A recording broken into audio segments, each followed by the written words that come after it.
So Amazon founder and CEO Jeff Bezos is voicing his support for efforts to build the country's infrastructure, to build it up, even getting behind a corporate tax rate to help pay for it. President Biden has rolled out a proposal that includes raising the corporate tax rate from 21 to 28%.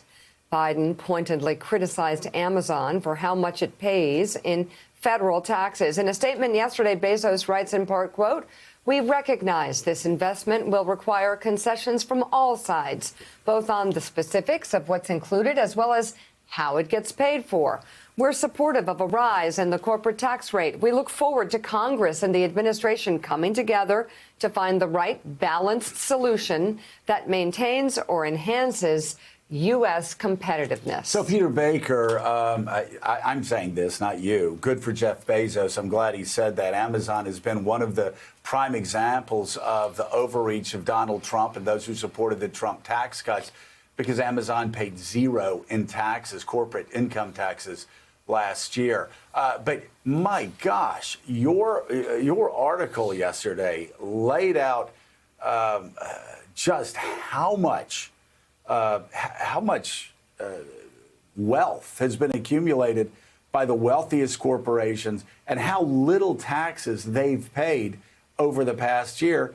And even though it's something that we've talked about generally on this show since the Trump tax cuts were passed, about how the rich got richer and the corporations got a free pass, I didn't realize just how bad it was until I read your piece. Can you walk our viewers through some of your findings?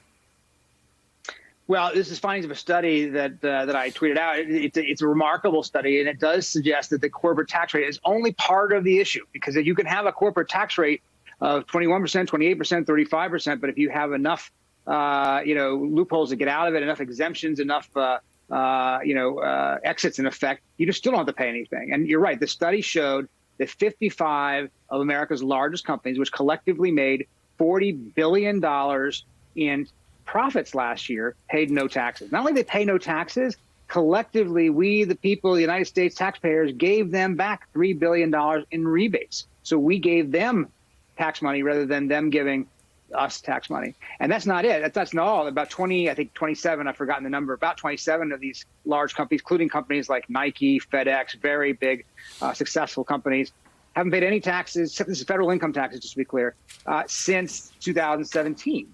And so, obviously the system is not working the way a lot of people think it should. And obviously, even President Trump, when he came into office, said those kinds of examples were wrong and he would do something to fix it. He didn't. Now, whether President Biden is going to do it or not as part of his look at the tax code, that's a big question. Because, again, it's not just the tax rate. It's how you get out of paying that tax rate.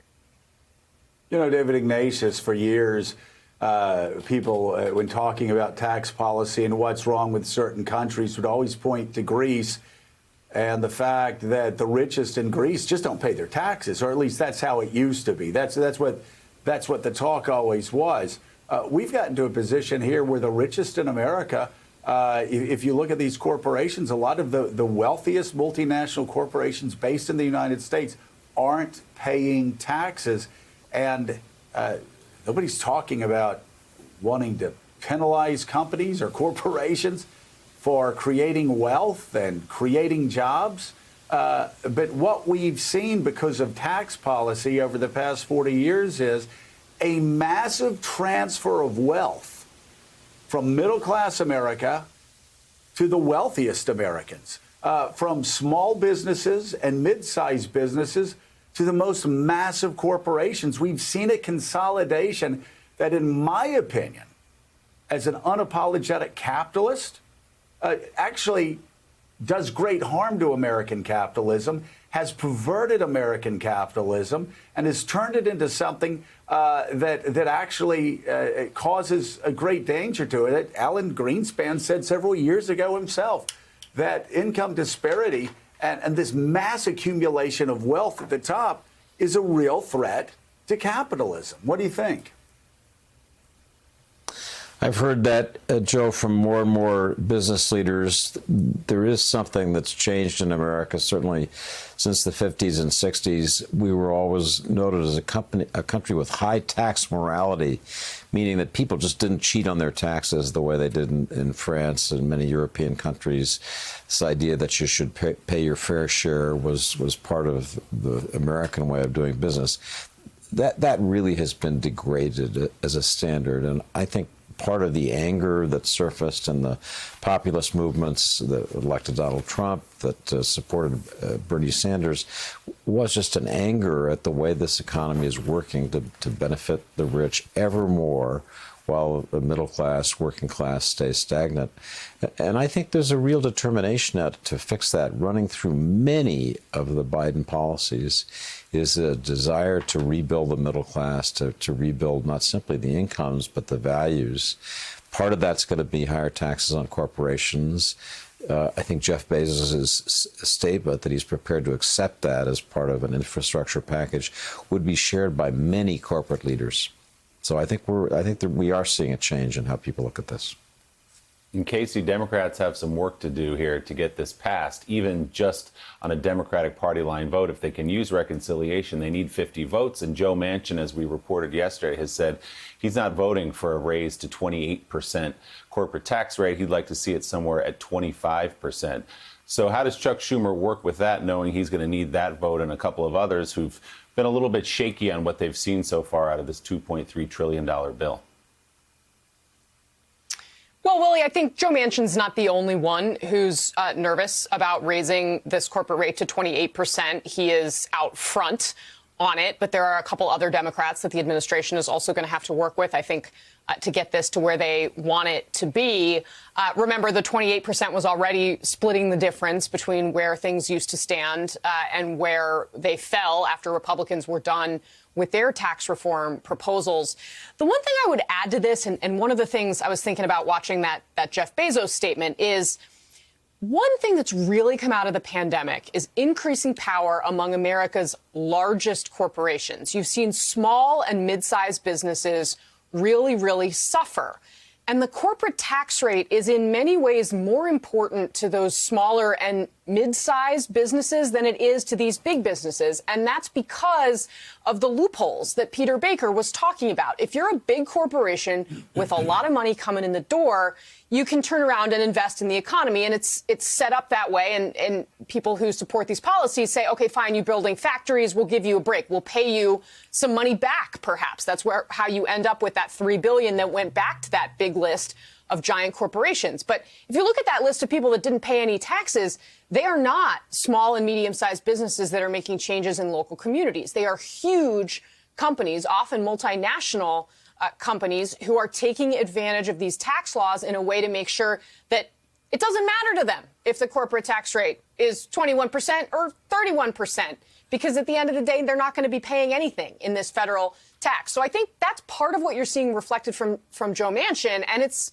going to be part of the decision-making process that the Biden administration is going to have to make. Are they actually going to do things that make Jeff Bezos a little bit mad at them because Amazon is paying more money? Or are they going to move forward with something that may actually hit more small and medium-sized businesses in places like West Virginia, for example? So there's some actual real thorny issues here. Well, and it's so interesting. When I first started campaigning for Congress in '94, and I was against every tax cut, I was hearing from small business owners. I was hearing from entrepreneurs. I was hearing from doctors. I was hearing, again, from people that maybe had 5, 10, 20 people on the payroll. They just couldn't handle the rise in taxes. And, of course, obviously, the tax load in states like New York and New Jersey, Illinois, California, already awful. Absolutely awful. But Peter Baker, I sense that the idea that you can never vote to raise taxes anymore, which was sacrosanct not only among Republicans, but a lot of independents and Democrats, that seemed to be changing. People have noticed the mass accumulation of wealth at the top, have noticed that multinational corporations are paying 0% in taxes, have noticed a massive shift of trillions of dollars of income over the past 40 years from the middle class to the top 1% and even the 0.1%. And those stories during the pandemic of how the 0.1%, not the 1%, the 0.1% accumulated billions and billions of dollars. Well, so many Americans were struggling to get through the pandemic. I think that's just one more example how raising taxes on corporations, even raising taxes on capital gains, that's just, I don't think that's going to be the hot button issue, the third rail of American politics, like it has been over the past 40 years. Yeah, look, polls show, obviously, there is support for higher taxes on the wealthier in this country, no question about it. The problem for Biden, though, is that every time Democrats propose tax increases, Republicans rather skillfully manage to point out, or at least take advantage of skepticism that they will stop at the wealthy, right? That people don't want to think that that's going to trail down just from the Bezos of the world to them.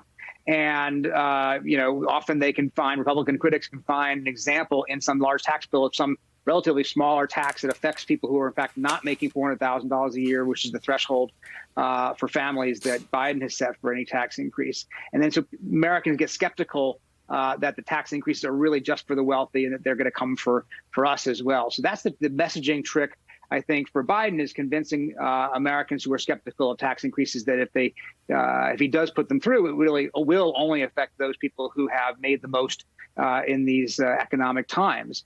And I think that the Republicans are anxious to have a battle on taxes because traditionally it has been a successful area for them. It's something that motivates their base. It's something that brings Republicans together who have differences over many other things.